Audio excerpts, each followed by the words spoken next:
안녕하세요. 오늘은 여러분의 노후와 직결되는 기초연금 제도 개편 소식을 아주 자세히 이야기해드리겠습니다. 최근 국민연금연구원이 기초연금 선정 기준을 전면 재검증하기로 결정했는데요. 이것은 단순히 금액이 조금 바뀌는 것이 아니라 누가 기초연금을 받고 누가 못 받는지, 즉 수급 자격 자체가 달라질 수 있다는 의미입니다. 기초연금은 만 65세 이상 어르신 가운데 소득과 재산이 일정 기준 이하인 분들에게 매달 지급되는 연금으로 국민연금처럼 가입기간이나 납입보험료와 관계없이 전액 세금으로 지원됩니다. 목적은 노인 빈곤을 줄이고 최소한의 생활을 보장하는 것인데요. 지금까지 제도를 보면 현실과 맞지 않는 부분이 적지 않았습니다.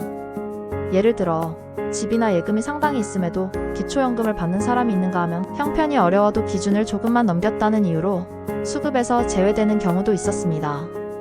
이런 상황 때문에 정부는 이번에 제도 정밀 검증을 결정한 것입니다. 국민연금연구원이 직접 기준 산정 방식, 소득인정액 계산, 재산 환산율, 그리고 70% 커트라인 산출 모형 등을 정밀하게 들여다보기로 한 겁니다. 기초연금 제도의 핵심은 소득인정액입니다. 소득인정액은 근로소득, 연금소득, 금융재산, 일반재산, 부채 등을 모두 종합해 산출합니다. 이를 기준으로 단독가구와 부부가구별 선정 기준을 적용해 수급 여부를 결정합니다. 2025년 기준으로 보면 단독가구는 월 228만원, 부부가구는 월 364만 8천원 이하일 때 기초연금을 받을 수 있습니다. 하지만 이 산정 과정은 상당히 복잡합니다. 근로소득은 기본공제 112만원을 적용한 뒤 나머지의 30%를 추가 공제합니다. 부동산 같은 일반 재산은 기본공제액을 빼고 연 4%를 적용해 12개월로 나누어 소득으로 환산합니다. 예를 들어 3억원짜리 주택이 있다면 기본공제 1억 3,500만원을 제외한 1억 6,500만원의 4%를 곱하고 12로 나누면 월 55만원 정도가 소득으로 계산됩니다. 금융재산은 2천만원 기본공제 후 연 6.26%를 곱하고 12로 나눕니다. 부채가 있다면 일부 차감도 가능합니다. 문제는 여기서 발생합니다. 첫째, 부동산 가격 산정의 현실성과 정확성입니다. 공시지가와 실제 거래가의 괴리가 크기 때문에 같은 집이라도 평가 방식에 따라 기초연금을 받을 수도 받지 못할 수도 있습니다. 강남의 고가 아파트가 공시지가 낮게 평가되어 기초연금을 받는 경우가 있는 반면 지방에서 작은 상가를 운영하는데 소득 기준을 조금 초과해 탈락하는 사례도 있습니다. 둘째, 금융자산 파악의 한계가 있습니다. 은행 예금은 쉽게 확인 가능하지만 현금이나 일부 증권, 가족 명의로 분산된 자산은 조사하기 어렵습니다. 이로 인해 실제 형편과 상관없이 수급 여부가 결정되는 경우가 많습니다. 셋째, 소득의 변동성과 불안정성 문제입니다. 일용직이나 임시직으로 근무하는 분들의 월 소득이 들쭉날쭉하기 때문에 기준 소득을 어떻게 산정하느냐에 따라 수급 자격이 달라질 수 있습니다. 부양의무자 기준도 중요한 문제입니다. 같이 살지 않는 자녀가 있으면 서류상으로는 부양 가능하다고 판단되어 수급에서 제외되지만 실제로는 전혀 부양을 받지 못하는 경우도 있습니다. 가정폭력 피해자나 이혼 상태에서도 증명서 제출로 수급을 받을 수 있는 경우가 있지만 이에 대한 안내와 지원이 충분하지 않은 경우도 많습니다. 국민연금과 기초연금 연계 문제도 있습니다. 국민연금을 많이 받는 경우 기초연금이 감액되는데 감액 기준이 복잡해서 국민연금을 조금 받으면서 기초연금도 못 받는 어정쩡한 상황이 생기기도 합니다. 최근 또 다른 중요한 이슈는 비과세 종합저축 연계입니다. 내년부터 비과세 종합저축 가입 대상이 65세 이상 전체에서 기초연금 수급자로 축소됩니다. 이로 인해 기초연금을 받지 못하는 288만 명의 어르신들이 절세 혜택을 동시에 잃게 되는 이중불이익을 당하게 됩니다. 비과세 종합저축은 5천만원 한도로 금융소득 세금을 면제해주며 건강보험료에도 영향을 주지 않아 절세 끝판왕으로 불렸습니다. 기초연금 제도의 개편에서 가장 관심이 가는 부분은 바로 누가 수급 제외 대상이 되는가입니다. 실제로 많은 어르신들이 지금까지 기초연금을 받을 수 있을 것이라 기대했지만 세부 기준을 보면 예상치 못한 이유로 제외되는 경우가 많습니다. 가장 흔한 사례부터 하나씩 살펴보겠습니다. 첫 번째는 부동산 기준을 초과하는 경우입니다. 현재 기초연금은 부동산을 소득으로 환산해 계산합니다. 집값이 기준선보다 높으면 소득인정액이 높아져 수급에서 제외될 수 있죠. 예를 들어 지방의 작은 아파트 한 채를 소유한 분이라도 공시지가가 높게 책정되면 월 소득 환산액의 기준을 초과해 수급 자격에서 탈락할 수 있습니다. 반대로 강남의 고가 아파트를 소유했지만 공시지가가 낮으면 기초연금을 받을 수도 있습니다. 이처럼 공시지가와 실제 거래가 사이의 괴리가 수급 여부에 큰 영향을 줍니다. 이번 개편에서는 이런 격차를 줄이기 위해 지역별 편차를 보정하고 실거래가를 반영하는 방향으로 개선될 가능성이 높습니다. 두 번째는 금융자산 초과입니다. 은행 예금이나 적금 외에도 일부 증권, 보험, 펀드 등이 소득 인정액 계산에 포함됩니다. 특히 가족 명의로 분산시켜둔 금융자산은 현재 파악하기 어렵지만 앞으로는 조사 범위를 확대할 것으로 예상됩니다. 이 때문에 기존에는 수급 대상이었던 분들이 재산평가 방식 변화로 인해 제외될 수도 있습니다. 세 번째는 근로소득과 사업소득입니다.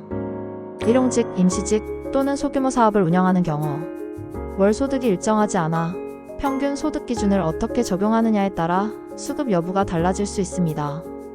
예를 들어 한 달에 300만 원을 벌고 다른 달에는 50만 원만 벌었다면 과거에는 단순 월 소득 기준으로 수급이 가능했더라도 앞으로는 일정 기간 평균 소득이나 계절적 변동을 반영한 계산 방식이 도입될 수 있습니다. 이렇게 되면 기존에 받던 일부 수급자들이 제외되고 반대로 불규칙한 소득 때문에 탈락했던 분들이 새롭게 포함될 수도 있습니다. 네 번째는 부양의무자 기준입니다. 현재 기준에서는 자녀가 있으면 일정 소득이 있다는 이유만으로 기초연금 수급에서 제외될 수 있습니다. 하지만 실제로는 경제적 지원을 받지 못하는 경우가 많습니다. 특히 이혼, 가정폭력 피해 또는 가족과 별거 중인 경우에는 서류 제출만으로 사실혼 관계 해소나 부양의무자 제외를 인정받을 수 있습니다. 개편 이후에는 이런 부분에 대한 평가가 더 세밀해져 실제 부양 여부와 경제적 상황을 반영하는 방식으로 개선될 가능성이 높습니다.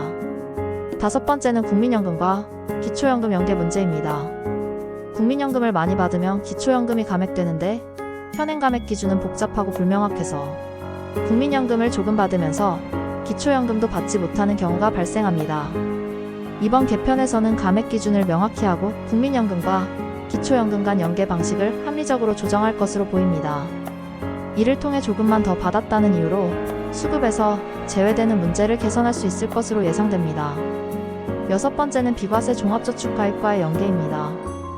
65세 이상 고령자 전체에게 적용되던 비과세 종합저축가입 대상이 앞으로는 기초연금 수급자로 제한됩니다. 즉, 기초연금을 받지 못하면 절세 혜택까지 놓치게 됩니다. 예를 들어 5천만 원 한도로 연 7% 수익을 낼 수 있는 주가 연계증권에 투자한다면 과세 계좌에서는 약 162만 원 정도 세금이 부과되지만 비과세 계좌를 이용하면 전액 수익을 받을 수 있습니다. 기초연금을 받지 못하는 어르신들은 내년부터 이 혜택에서도 제외되기 때문에 주의가 필요합니다. 이처럼 여러가지 수급 제외 사유를 종합하면 단순히 소득만 높은 경우가 아니라 재산, 금융자산, 국민연금 연계, 부양의무자 여부 등 다양한 요소가 복합적으로 작용한다는 것을 알 수 있습니다. 이번 기초연금 개편에서는 이 모든 요소를 현실에 맞게 개선하는 것이 목표입니다. 그렇다면 개편 후 실제로 어떤 변화가 예상되는지도 살펴보겠습니다. 첫째, 부동산 평가가 현실화되면서 강남이나 주요 도시의 고가 아파트를 소유한 고소득층은 기초연금에서 제외될 가능성이 높습니다. 반대로 지방의 저가주택을 소유하면서 실제 생활이 어려웠던 어르신들은 새롭게 수급 대상에 포함될 수 있습니다.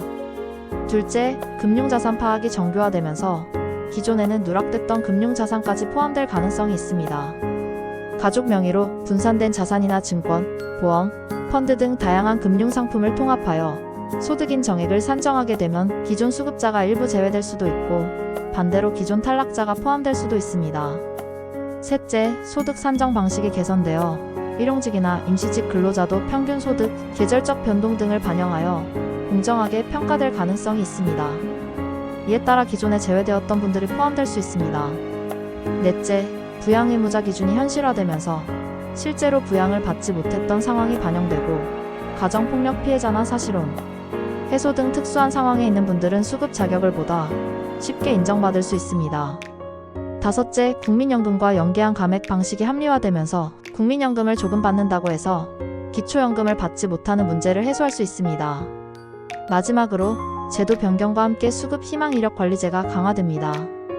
탈락자라도 수급 희망을 등록하면 기준 변경 시 우선적으로 안내를 받을 수 있으며 신규 수급자가 된 이후에는 5년간 수급 이력이 관리됩니다.